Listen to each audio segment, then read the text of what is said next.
Hi everyone, welcome back to Kidding Around. My name is Melanie Smith and I think it is marvelous that you are here with me today on another Masterpiece Monday. Today we will be talking about the artist Charles Demuth and we will be making a painting in his style. Before we do that though, if you like what you're seeing here and want to follow along with all of Kidding Around's videos, please make sure to subscribe to our YouTube channel and below each video click the thumbs up. Also, if you really like what you're doing here, please share us with your friends. Thank you so much. All right, well, let's move on and talk about our marvelous artist, Charles Demuth. So, he was born in Lancaster, Pennsylvania in 1883, and he lived in Lancaster his whole life. Many of his paintings are of the town's buildings and architecture. Interestingly enough, he painted those buildings and architecture of Lancaster, Pennsylvania, as many artists would have painted things like temples and palaces and cathedrals. He included such grandeur in his paintings. Here's an example called My Egypt, and it's a painting of his where he painted 2 grain elevators. But I'm sure that you can tell that he clearly thought a lot of those 2 grain elevators in the way that he painted. Isn't that a great way to highlight such common items? It is so cool that he was able to find beauty everywhere he looked. You know, I bet you can do that too. Find something that is just common and everyday to you and see how beautifully you can paint it or how beautifully you can draw it or recreate it. Getting back to Demuth though, if you look at his paintings, you will notice that he started painting with watercolors, and then later on in his career he turned to oils. His style of art is known as precisionism, and I think that you will see that in this next painting right here.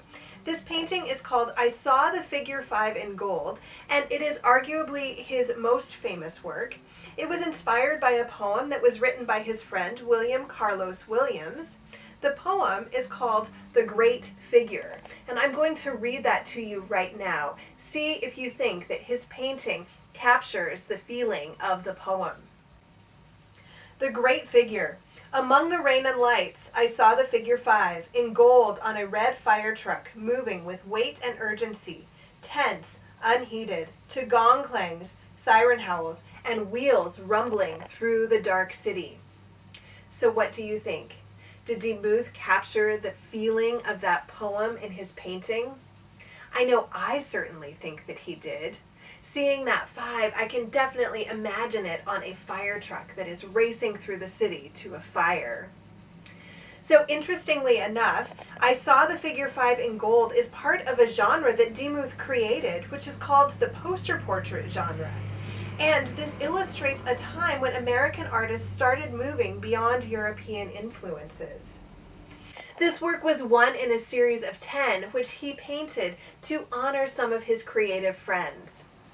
He was able to paint 6 of those before his death in 1935. But interestingly, one of the ones that he did complete was in honor of his friend Georgia O'Keeffe. You may remember that we talked about Georgia O'Keeffe earlier this year. I think it's really cool to know that some of these artists that we're learning about were friends. Are you friends with other artists? I bet you are. All right, well, let's move on and talk about our painting today. So we are going to be painting something that is similar to Demuth's number 5 in gold. All right, so to do this, we are going to need a few supplies. We will need some paintbrushes. You will need a paint palette. I am using a paper plate for this one because we're going to be mixing colors, and so I definitely want you to be able to see the way that we mix the colors. Normally I use my old paint palette where I just pile paint on top of paint, but this one I want you to be able to see the colors as you mix them, so a paper plate would probably be good for this one. And then you will need some acrylic paint. You will need yellow, blue, green, and purple. And then you will need a pencil, and you will need some water for your paint, and of course some paper towels. You also might need a Sharpie. This is an optional thing at the end, so you can decide when we get there. And then you will definitely need some surface protection. Oh, and you'll need something to paint on. This is a 12 by 18 piece of white construction paper. I think it's really fun that we are going to be painting such a large painting today. There is something that's just really cool about being able to make something so big. If you don't have 12 by 18 paper, you can actually take 2 regular size pieces of construction paper and tape them together and then flip it over, and then you would paint on the side that you didn't tape. Or you can paint on a normal size paper. That's fine. You'll just scale down a little bit and you'll still end up with a really cool number in gold. All right, so let's go ahead and get started. So the first thing that you need to do is decide what number you want to highlight in your painting. As you can see, I, on my sample, did a number 2. You can choose any number that you want. You might choose your age. I'm trying to think, which number should I do? I think I am going to do the number 5 in honor of Demuth, but you can do any number that you want. All right, so the first thing that I am going to do is I am going to draw my number very large on this paper, but I am going to draw it with a whisper line. Do you remember whisper lines?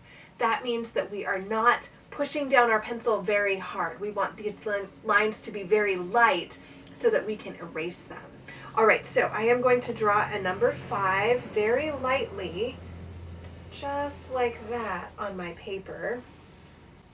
And then what I am going to do is trace around this 5. So this 5 is really going to be our skeleton of the 5 that we paint, or the number that we paint. So what you're going to do is you are going to, about a centimeter-ish out from your line, you are going to start tracing around your number. So you can see here is my line for my 5. I'm going to go about a centimeter out, and I am going to draw around this 5, trying to keep my line about a centimeter away from my skeleton line. It's not going to be perfect, and that is totally fine.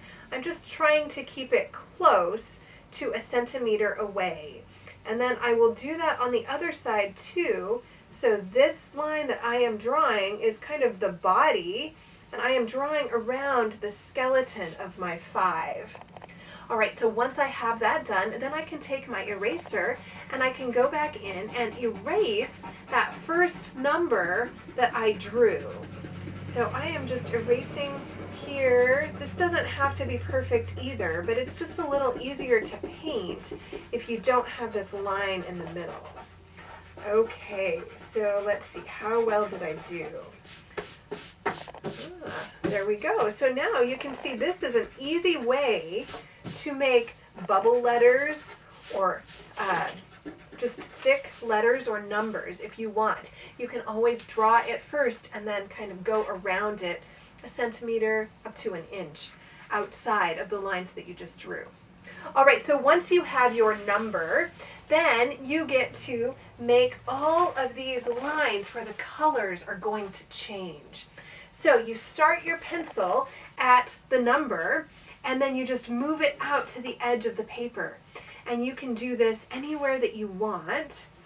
Just remember to start from the number and go to the outside of your paper. And you're obviously creating sections here, so you can make these sections large or small. It's up to you. It's your art. All right, so I am going to draw just a couple more here. Let's see. Try to make a different type of angle there, and then there, and how about one more? Okay, so these now are the sections that I will be painting with my blue, green, and purple. These are all known as cool colors. The warm colors are orange, red, and yellow, and I'm sure that if you think about that, you can kind of understand why those are the warm colors and blue, green, and purple are the cool colors. We're going to be using one warm color, and that is for our actual number. That will make it really stand out, and then we are going to be painting the cool colors out behind the number. All right, so I am going to put out some paint on my paper plate or my palette. I've got some blue there and some green and some purple. So I'm first going to paint with these colors just as they are, and then we are going to start mixing them. But first, let's get some paint on the paper. So here's a thing that I want you to know. I could paint this with any type of brush that I wanted. It depends on how exact I want to be. If I want to be super, super, super exact, I would use a smaller brush and I would outline where I'm going to paint first. I don't think that I want to be super, super exact. I'm still going to try to be careful, but I think that I am just going to paint with my bigger brush. I'm going to still outline with it. I will outline before I paint, and then I will go in and paint. Because we have such a large canvas here, I am going to go straight to this bigger brush so I can paint more quickly. It means I'm not going to be as precise, but I'm not too worried about that. But you know what? It is up to you. If you want to start with a smaller brush and paint the outline and then go in with your bigger brush and paint it, you can do that. You can paint with a bigger brush just like I will, or you can paint with the smaller brush if you want to. It will just take a lot of time. It's up to you. Enjoy whatever way you choose. All right, so I am just going to set that aside. I just wanted to talk to you about that a little bit. And then I am going to take some purple onto my brush and I am going to paint my first section. Like I said, I am going around the lines and then I will paint in the rest of the section. And because I have my surface protection here, I don't have to worry too much about going off the edge of the paper, which always makes it easier painting. So I am just painting in my purple section here. Of course, you can choose whatever color, your green, your purple, your blue, you want to start with. Feel free. So here I almost have my section painted.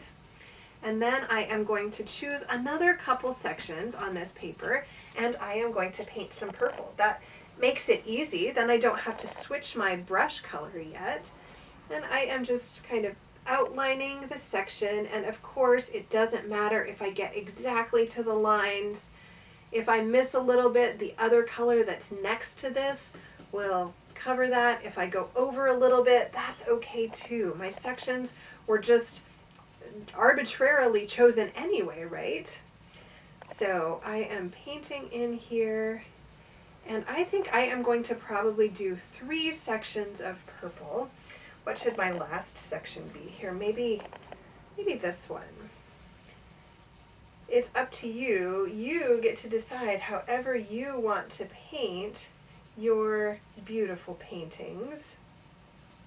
The way that we are doing this with the cool colors in the background and the warm color for the number means that, like I said earlier, it will just kind of pop out. It will kind of make it look like that 5 is coming out towards you, or the number, whatever number you choose, is coming out towards you as you view this painting.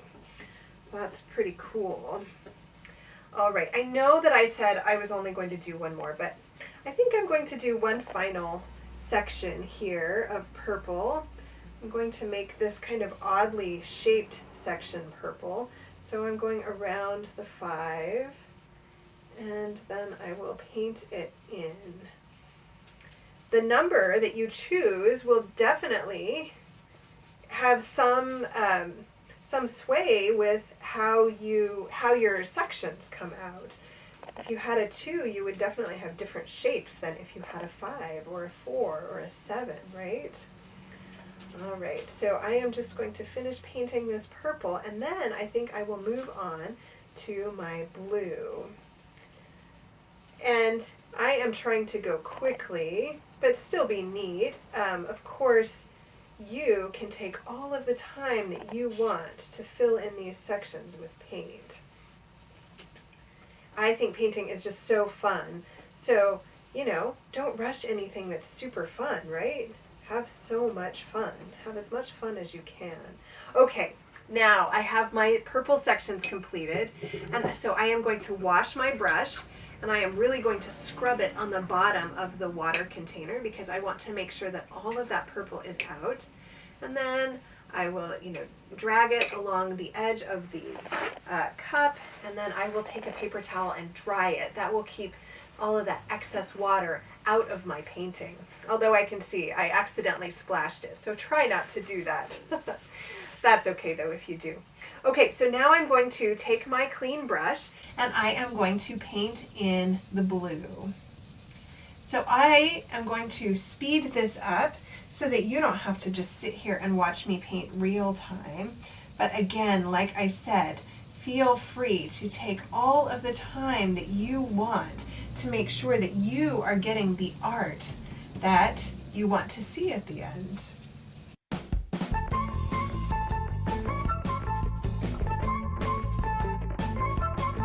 All right, so I have finished my blue, so I am going to rinse out my brush again. I'm going to really scrub it to make sure that I get all of that color out. And then I will dry it off, and then I will go to my green.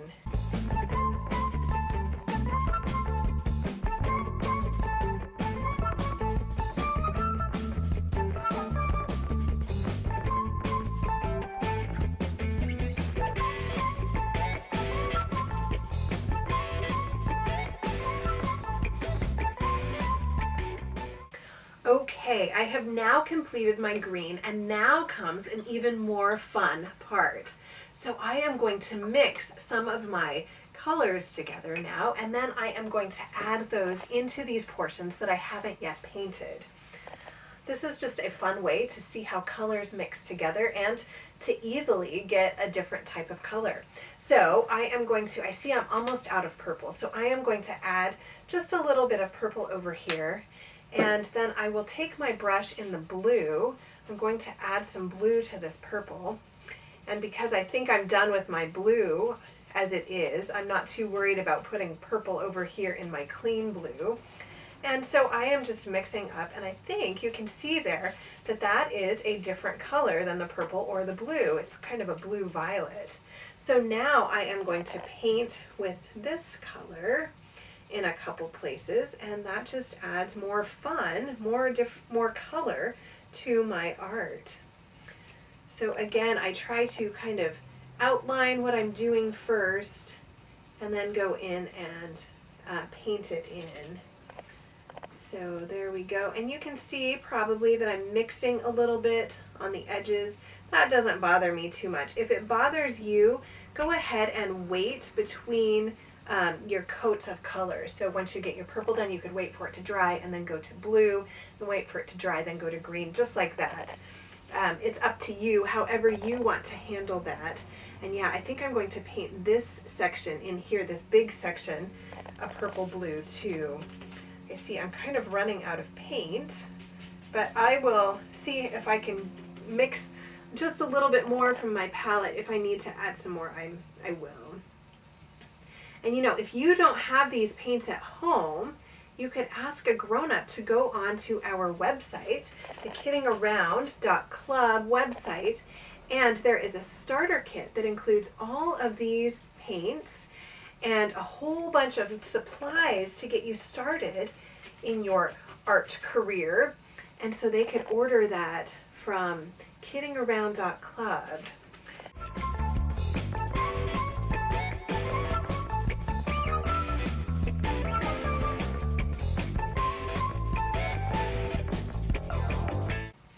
Okay, so there we go. So I have one more section here, and I am going to mix my blue and my green to get kind of a turquoise or maybe a blue-green. We'll see what we end up with, but I am going to put that in that white spot right there. Okay, so I'm cleaning my brush very well, and then I am taking all the excess water off of it with a paper towel. Okay, so now here I still have my green, and I still have quite a bit from my initial painting, so I'm just going to add a little bit of blue directly to that, and then we'll see what color we get here.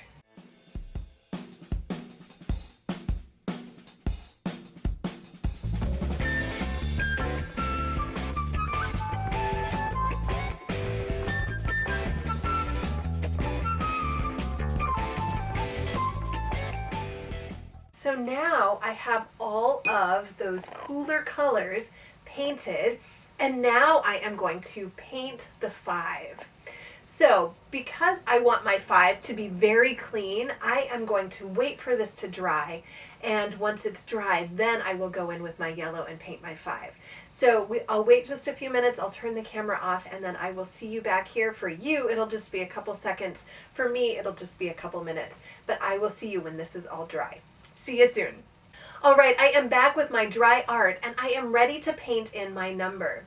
So for the number, I am actually going to use a smaller brush. I feel like the number is actually small enough that I want to be able to control it a little bit more than I could with that great big brush. So I am going to use this smaller brush for the number. I've already got my paint out here, and then I am just going to simply paint in this number. Of course, your number can be any number that you want. I chose 5 to be like Demuth, or Demuth. They said, as I was reading about him, I read that many of his friends called him Deem, which indicated to others that he must have said his name Demuth. There are many different ways that you could say that name, but that is the way he said it, so Demuth. So I'm painting my 5 just like he did, right? Now this one clearly doesn't look like it belongs on a fire truck, but I think that there are many other places that I would be very happy to see this, don't you? All right, so I am just continuing to paint my number. As you can see, I am not being super exact. That is totally fine. I'm just getting close. I'm going to be showing you in our final step, you know, I mentioned that the Sharpie was an optional thing, was for an optional step. And I will show you how you can use your Sharpie to outline your number in such a way that it kind of covers up some of the rough edges, if you have rough edges, that you paint between the number and the background. All right, but for now, I am just painting my 5. So I think it would be very interesting to know what numbers you choose.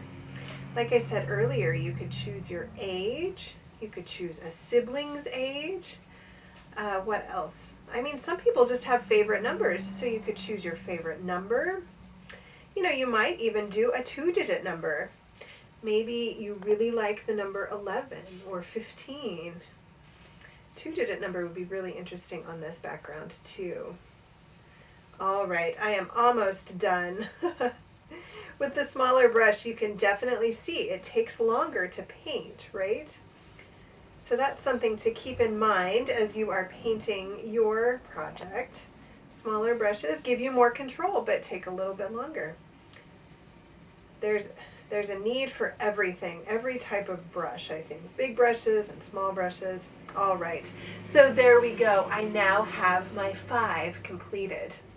So it is at this point that if you would like to take your Sharpie marker, you can, and you can outline any of these lines really, but I initially thought that you would use this marker to outline your number if you wanted. So you can see here on my 2, I did outline it. I think for the 5, I am just going to leave it as it is. Of course, if you do outline it, you want to make sure that all of your paint is dry before you put your marker in it. Otherwise, your marker won't work on your painting and you might actually ruin your marker. So make sure that it is completely dry. If you just can't wait, go ahead and use a blow dryer to speed it up a little bit. Well, I would love to see your number portraits, your number pictures. Please ask a grown-up to take a picture of yours and put that on our Facebook page.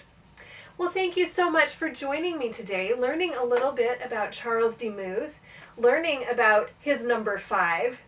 I look forward to seeing you on Wednesday. We'll be traveling again. We'll be doing a Wanderlust Wednesday video, so I can't wait to hop on that plane with you. But until then, thank you so much for joining me for this one. Thanks so much for kidding around with me. I will see you next time.